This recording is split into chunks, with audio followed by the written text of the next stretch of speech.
Hey guys, welcome back to my channel, and today we are here with an all new video which I plan to continue as a series. I told you before that I am a full-time freelancer and I also started this journey when I was in college.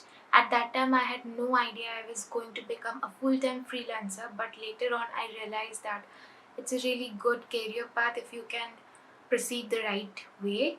So I'm going to be creating a series of videos which will deal with various aspects of freelancing and how anyone can start it with the basic resources that you have and create a full-time career out of it. So without any further ado, let's get into the video. So, as you all know, one of the best things about freelancing is the flexibility you get in your lifestyle. You don't have any fixed time of going to the office, or there are no 9 to 5 hours. You choose your own hours and you work at your own pace.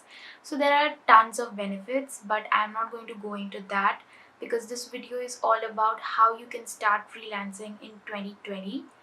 So I have divided this video into 5 points so that it becomes easier to understand. I get plenty of questions every day as to how I started my freelancing career and how it can be done, whether it's tough, whether it's easy. So I'm going to be answering all those questions in this series of videos that I will be posting over the next few weeks. But today we are going to deal with the most basic question of all: how to start.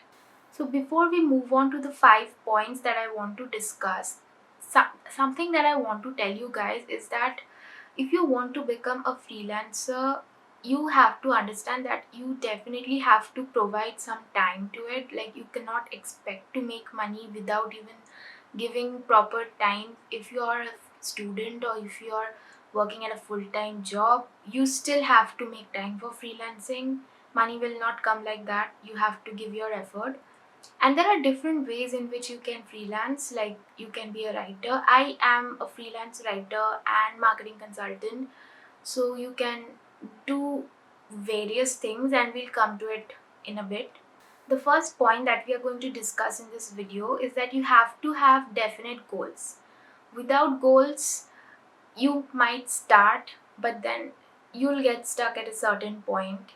So by goals, I mean you have to decide whether you want freelancing as a side income or whether you want to become a full-time freelancer later on, or whether you have any other plans for it, like whether you're doing freelancing now and you have some other things in mind for your future. You have to figure it out. It's like finding your why as to why you want to take up freelancing, and then we can figure the other things out slowly, but your goals are very important. The second step is to find your niche. Now, like I was telling you, there are various ways in which you can freelance.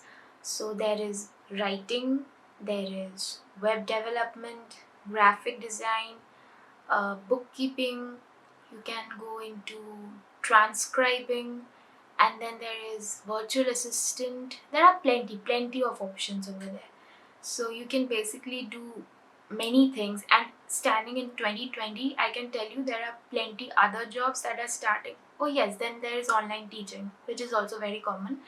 So there are many jobs that you can do as a freelancer, but you have to find your niche. You have to ask yourself what you're good at.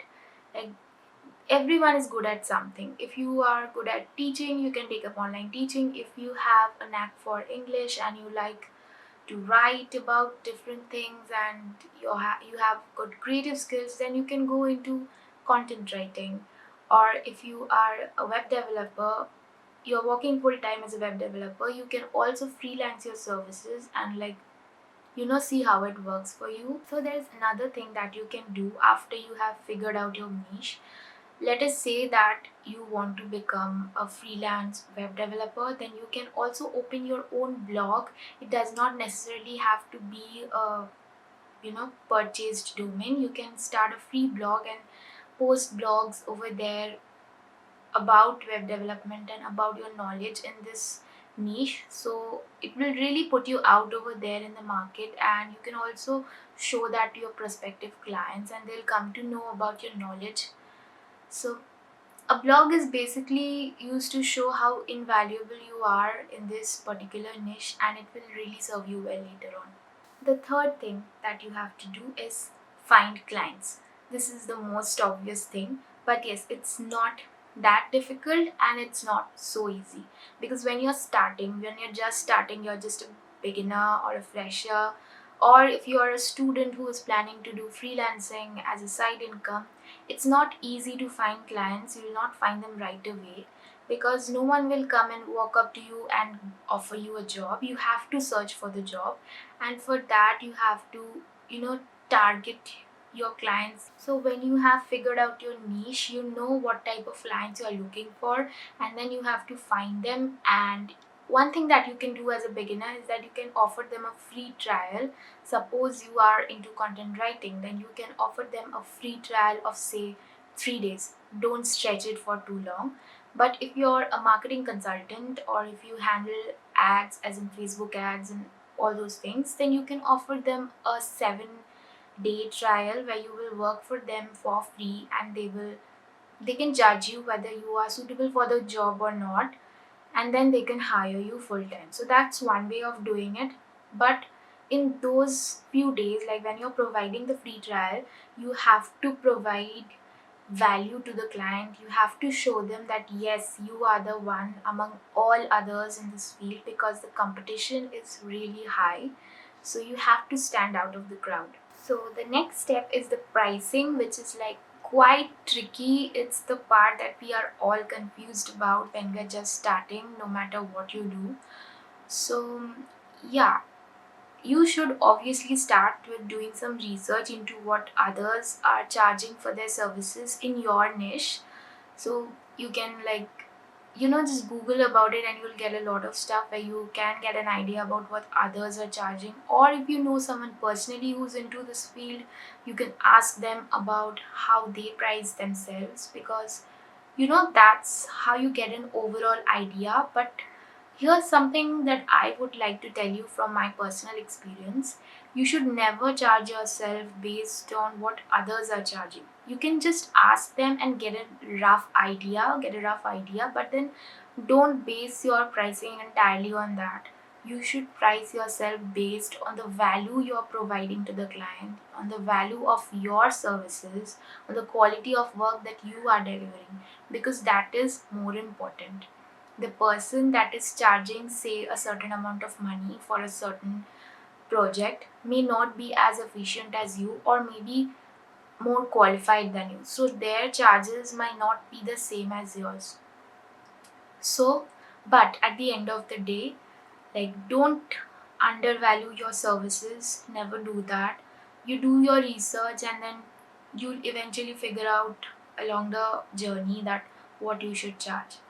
So I know many people who literally don't apply to things just because they don't know how to price themselves. Never do that. If you think that you should price yourself like this, just price yourself and do the work, because that's how you'll gain more and more experience, and that's how you'll be better at it. Also, there is nothing called too high a price, because it literally comes down to the affordability of the client. If the client is like a homegrown business who don't have that much budget, even if you're pricing yourself too high, there is nothing called too high again. Even if you're pricing yourself on the higher side, they won't be able to afford it, and that's why they will reject you. But if you're pitching to some client who is already an established business, you will obviously be getting what you want from them, because they have a higher affordability range. So yeah, that also varies. But then yes, if don't price yourself too much when as compared to the value or the services you're providing, because that would not, there wouldn't be any parity between that. So you have to judge the quality of work that you're providing, the type of work that you're doing, the effort you're putting into it, and then price yourself. Also, there's another way to price yourself. You can price yourself as per project basis, which is very common. But then it will depend on the type of work that you're doing, because some people also charge an hourly rate. The next and final point in this video is that you have to build a good portfolio. Now I know what you must be wondering, that if you're just starting out, a portfolio is literally out of the question. But no, even if you're starting out, your portfolio is what you will be sending to your prospective clients. So even if you're just a beginner, just include some of your works in it, or links to your works, whether you're uploading your work to a website or in a Google Drive link or anything, whatever it is, just include it in your portfolio along with some basic information. And once you start working with a few clients, you can also include, and you should include, testimonials, which will establish your credibility, and then more and more clients will want to work with you seeing your experience. And so your portfolio has to be nice and solid, because that's what will determine whether the client is going to choose you or not. So it's really a very determining factor. So that's all guys for today's video. These were the 5 points, and if you follow them, you can start freelancing in 2020. Some people say that whether it's too late or not, it's never too late. It's never too late to start freelancing. You can start today, start now, because don't be afraid of whether you'll make mistakes or not. I made several mistakes and I learned from those mistakes, and here I am. I make a decent income from what I do, and 1 year back I didn't even expect to make this much money, but I did, and I did by learning a lot from my mistakes. So if you're planning, or if you're in a dilemma whether you want to start this or not, just go ahead and start, and these are the 5 steps to starting. So if you love this video, do give it a thumbs up and subscribe to my channel, and I will be making many more these videos, because I really want to guide more of you people into this field. Because whether you do a full-time freelancing business or whether you do it as a side income, freelancing is really great. Don't forget to hit the subscribe button and the bell icon to stay notified about my future videos. And if you like this video, share this video with your friends, and I will see you in the next one.